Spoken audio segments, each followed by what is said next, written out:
something may have triggered this.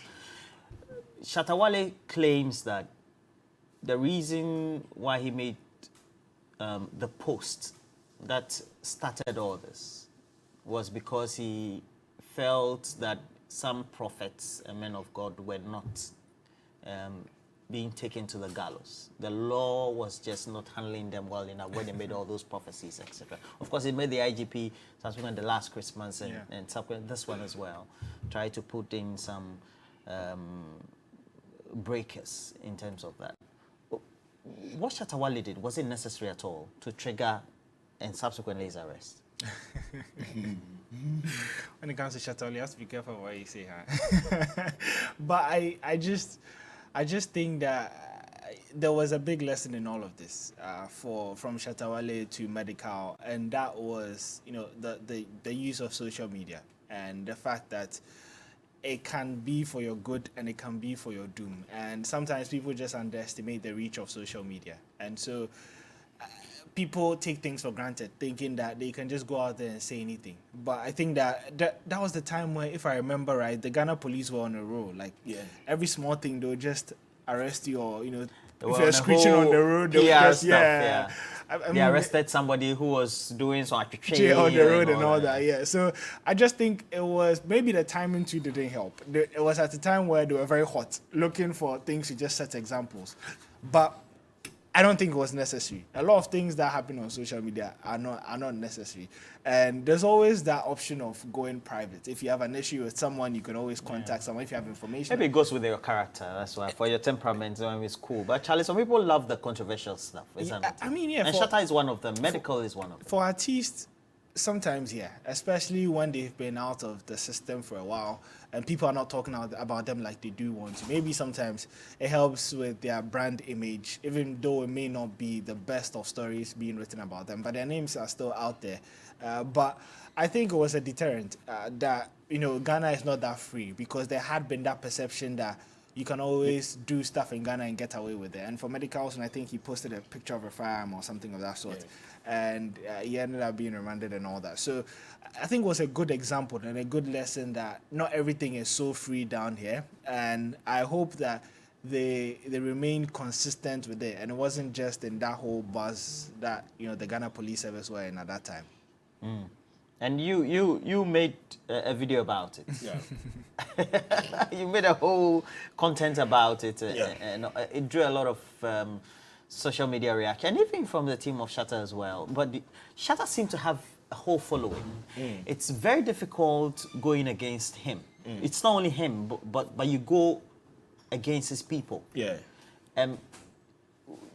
Did he gain out of this, or did he not? He gained. You see, me, I don't look at the other side, whether it was good or bad or whatever. But at the end of the day, he got the police to be involved in some of these things. Like prophecies? Yes, these prophets, these men of God in quote. There are some prophecies that you... Why do you say in quote? I mean... They're men of God. I don't want to go there. My mom is watching. She'll punish me for it. But at the end of the day, you can't just put out some prophecies just to cause fear and panic, intimidate people. All the prophecies, oh, this one is going to die. This one is going to get accident. If you come and prophesy about me that I'm going to get accident, do you know how that is going to, wake me up? They don't factor into consideration any of these things. They just put it out there like that. And you see what Shatta Wale and Medikal did there. They effected some sort of change. Right now, on 31st night, Dan Pare will issue a statement that, yes, you can prophesy. Or Easter. Yes, do it within the confines.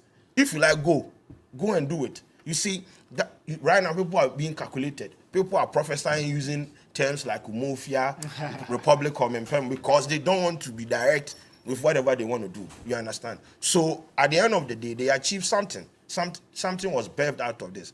Also, this arrest and whatever birthed the Freedom Wave concert. That is how come they filled the stadium. Shatta Wale is the voice of the street, whether you like it or not. He is that guy. He has the voice of the street. They listen to him. And so at the end of the day, this was beneficial to him. he birthed a concept out of this. He went, the first one, he filled Accra Sports Stadium. The second one, he filled Accra Sports Stadium. He effected a change. Right now, prophets and men of God are being cautious. Yeah, I love Shatta Wale though. Yeah. But they said because he charged 20 Ghana cedis. So Even if he I charged, mean, that was but even if he charged 1 cedi, it is, people have tried. They couldn't. Do you know what it takes to 40,000 people to the stadium, even if they are paying 1 cedi? Their time, they inside. People stood on their money to take transport service. Exactly. People stand up for like the whole from 8 to the next morning. At 6 a.m. he was performing. That is Shatta Wale for you. You can't take that away from him. So me, dear, whatever the outcome of the arrest, it was beneficial to the. See, Shatta Wale can't go wrong. Even if he goes wrong, there is going to be. That is why he said. That is why he says, in every disgrace there is grace. That's what Shatta Wale said. In every disgrace there is grace, and that is what he did. After that, he came out with an album, and we've been joined by Sana Kwashi. Sana Kwashi is boss for Media General Digital, but also plays in the space. He's always monitoring the trends as far as the digital space and what the artists do, etc. He got one of my favorite songs for 2022 trending. Is it On God, right? And then subsequently climaxed it with this big concert at the Accra Sports Stadium. And when Shatta and his partner, or AMG, they do all this, do they do it purposely? Is it deliberate, or it's just part of the character of who they are? I think when you look at Shatta Wale, most people seem to forget that he's rebranded himself from what he used to be, right? Most people seem to forget this is the same man that was one time bandana. Yes. So there's a sort of deliberate and intentionality in everything he does. When he came back, he literally brought himself back to life and formed a new cohort of supporters by rebranding himself. And he found that there was a sort of love, I wouldn't say like a sort of like cult following of his people. The whole Shatta, how do they call themselves? The SM Army, right? SM for life. The SM movement. And it's a very strong movement, and there are people that usually would dismiss Shatta Wale like, oh, these are his antics and things like that. But when I go on social, when I see my friends, when I see my mates, when I see people who I look up to, really strong SM movement people, you know that there's some like sort of intention. I love Shatta Wale too. Exactly. There's some sort of intentionality behind what he does. And it's so beautifully done because it's easy for you to just say, oh, it's just Shatta Wale. But it gets him the results. It's the reason why he is going to be able to fill up the stadiums. He's going to be able to, really get things done. And I think he's even leveraging on that popularity and that growth in different ways. He has this Shaxi and other things that he's doing. So I would say, yes, there's some intentionality. So when it comes to Shatta Wale. There's a question I've always wanted to ask. The gentleman, when I monitor him, he lives in East Legon. He shows all these upstate apartments, and he said he's a man of the streets. He's a man of the one who takes small row of weed, or let's say the hustler in Agbobloshi or somewhere else in Kumasi or Tamale or something. And how is he able to connect what he's achieved, where he is currently with the people on the streets? How is he able to do that? I think it's again tapping into that whole aspirational need, right? Shatta Wale positions himself as, I've been able to make it so you can make it. And that's a lovely story to tell. And most people who go back and look into him can see that, okay, he has come from somewhere. Most people also just see the Shatta Wale part. They're like, okay, he just appeared from nowhere. But they don't realize that there were years and years of work done as bandana, and it's just this new audience, this new generation that knows him strongly only as Shatta Wale. So people look at that, and he's again feeding that into them. I started from here, and you can make it. And he has this sort of let's rebel attitude. And rebels are always loved by the masses, and we have a lot of the masses here. Arab Spring. Let's not talk about Arab Spring. But when you look at it, the 1% and even the 10% in Ghana is very small. The rest, 80, 20, 90%, sorry, 80, 90% are very huge. And Shatta Wale is forming a strong appeal to those people. And Owuraku, he's not like from a poor background. He always tends to paint this grass to grace story, but he's really not from a poor background. He he mentions his years in Nima and lived there. But it's because he took a dive from his background and decided to go and live there and hone his craft. He was not successful. At the end of the day,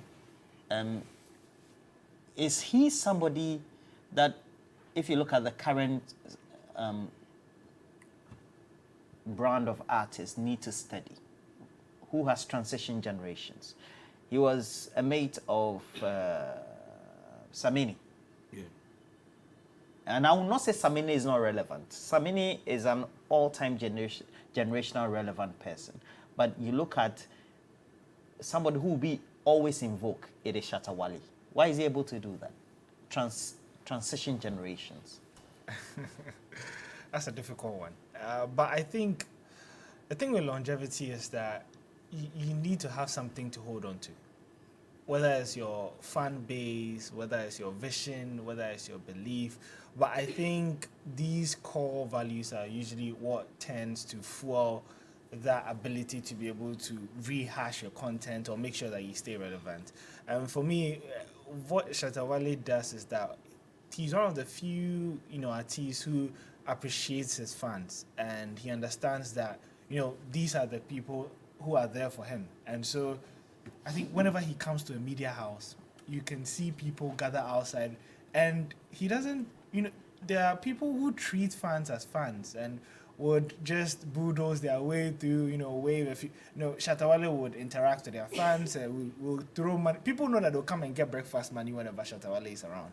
And so, it's those tiny things that I think that has made his fan base so loyal, that he knows that even if he does a song that is not so great, he has a core fan base that would receive it, would hype it, and would still push the brand out there. So I can't put my finger on what exactly it is that has sustained and made him so relevant over a long spell of time when it comes to his music career. But I definitely think that his fan base have really played a crucial role in that.